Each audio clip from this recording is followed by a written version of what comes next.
Olá! Uma coisa muito importante no dimensionamento de estruturas é que elas resistam todas as cargas combinadas. Porém, outra consideração que deve ser feita também é que elas resistam apenas parte das cargas. E você vai me dizer, mas se a estrutura resiste todas as cargas, obviamente que se eu tirar uma parte, ela vai continuar resistindo. Mas não é tão óbvio assim. Por quê? Porque até as normas têm as combinações de cargas que a gente tem que considerar. E o que seria isso? Bom, vamos imaginar a seguinte situação. Essa caixa d'água. Essa caixa d'água é uma caixa d'água de 26 metros de altura, é uma caixa d'água para 300 mil litros, certo? Então, essa caixa d'água tem uma carga na fundação de 300 toneladas mais o peso do aço, certo? Então, aí umas 310, 315 toneladas, certo? Mais o peso da fundação, né, vai para umas 330, 335 toneladas, certo? Além disso, ela tem um momento fletor gerado pela excentricidade dela e pelo vento, certo? Quando o vento bate nessa caixa d'água, se ela estiver cheia, a caixa d'água, o peso da água vai servir como uma âncora, né? Ele vai garantir que a excentricidade seja baixa, certo? Porém, essa caixa d'água vazia tem cargas menores, certo? Então, obviamente, tirou a água, ela vai diminuir as cargas. Porém, com o vento, pode acontecer de o vento aplicar uma carga muito elevada numa peça leve, tá? Que dela vai de 330 toneladas para 30 toneladas, né? Reduz aí em 91% o peso.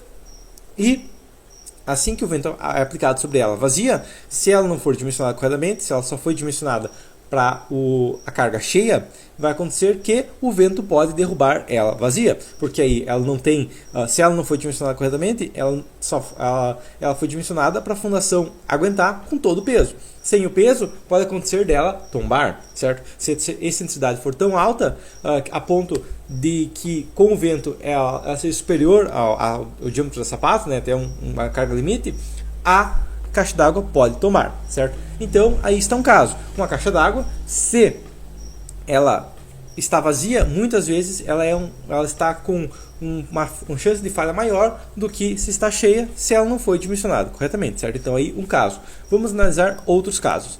Bom, uma ponte de concreto, uma ponte integral, certo? O que seria essa ponte? Bom, essa ponte seria uma ponte que é uma peça só, certo? Que ela é concretada como uma peça só, ligada a toda ela e funciona como uma peça só.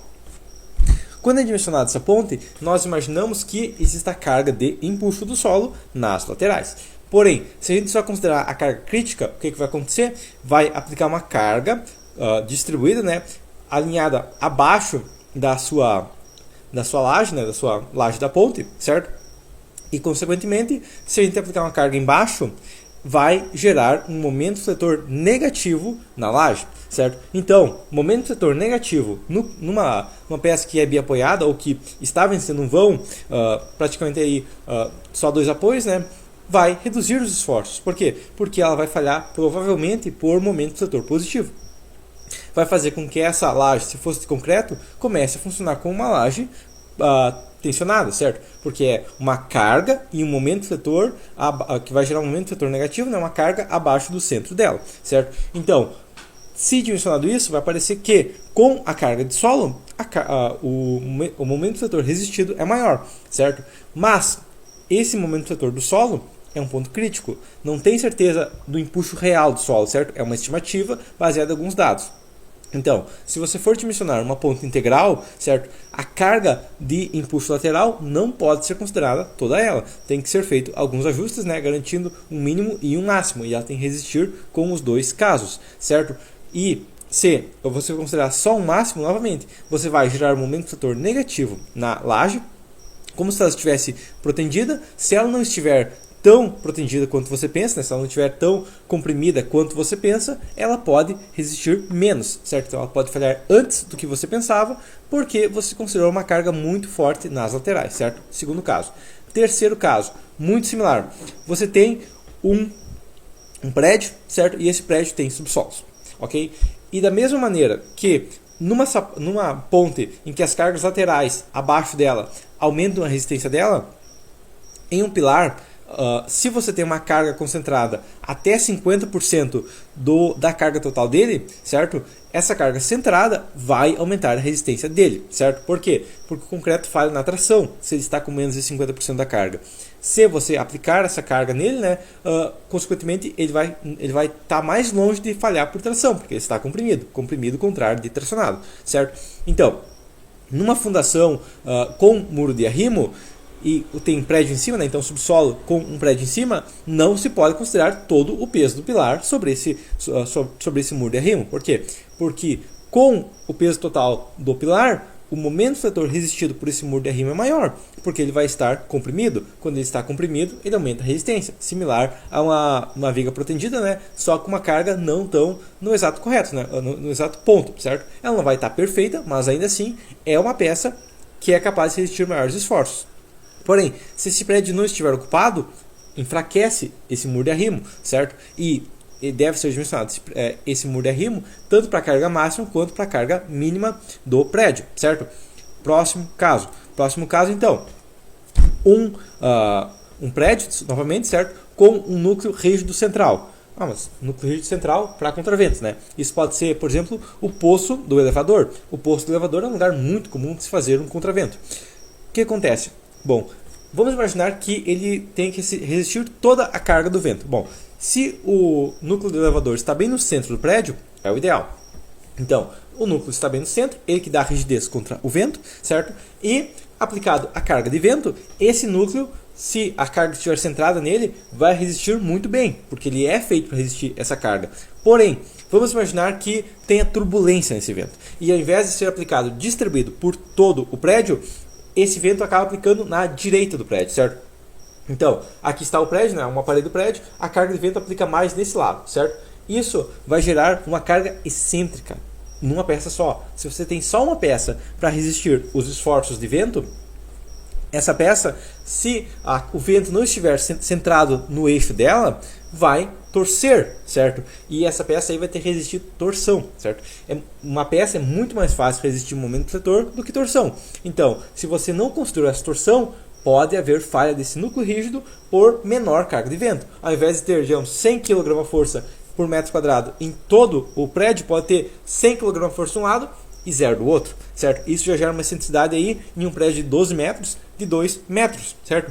Uma excentricidade considerável, que se a carga de vento também for considerável, pode derrubar o seu prédio, certo? Então não é uma coisa pouca, pode falhar um prédio inteiro, porque foi considerado apenas um núcleo rígido e não foi considerada torção por menor carga de vento, certo?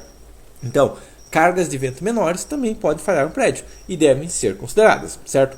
Próximo caso, uma laje treliçada. Uma laje treliçada ou uma laje nervurada armada em uma direção. Também é um problema. Por quê? Vamos imaginar a seguinte situação. Pela norma 6118, nós não precisamos considerar alternância de cargas quando a carga total é menor do que 5 kN, né? 500 kg por metro quadrado, ou quando for menor do que metade do peso da laje, certo?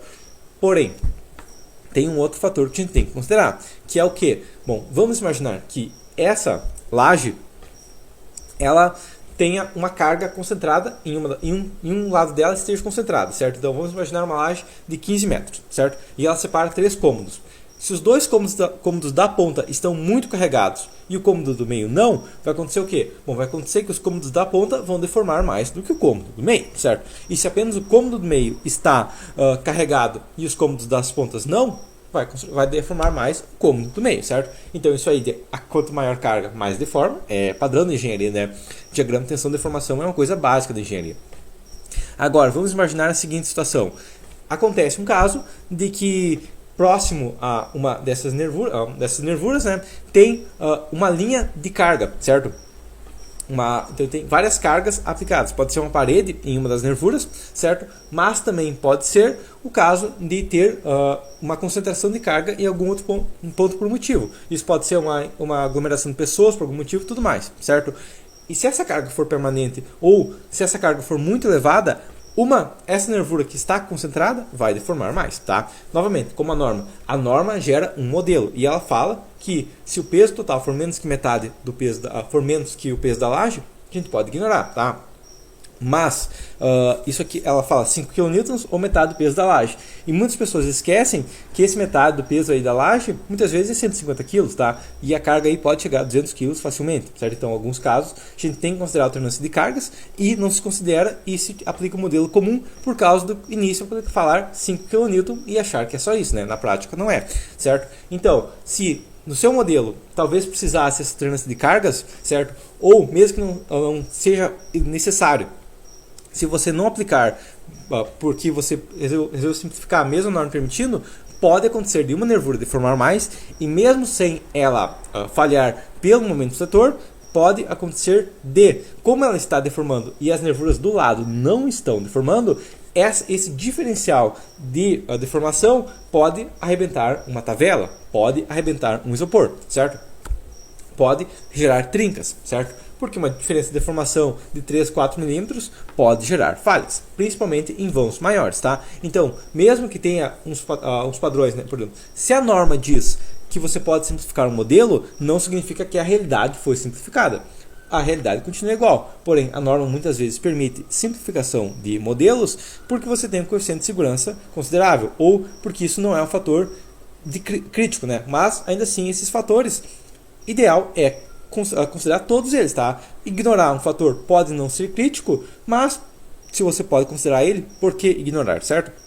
Mas basicamente seria isso. Você tem que dimensionar a estrutura para que ela resista tudo, certo? Com certeza. Mas você tem que também dimensionar a estrutura para que ela resista parte das cargas com a outra parte da estrutura não tendo auxílio, certo? Porque a gente pensa que a carga só vai piorando, né? Muitas vezes parte da carga pode auxiliar, certo? Inclusive, existem peças que a gente aplica a carga nelas para aumentar a resistência. A gente chama isso de protendido. A gente está aplicando cargas ativas em uma peça para aumentar a resistência, certo? Então, se todo mundo acha que protendido é uma mágica que funciona tão bem, bom, você tem que considerar que é um fator importante, certo? E que não pode ser ignorado achando que, eu considerei tudo, não preciso considerar a parte, tá? Então seria isso, até a próxima.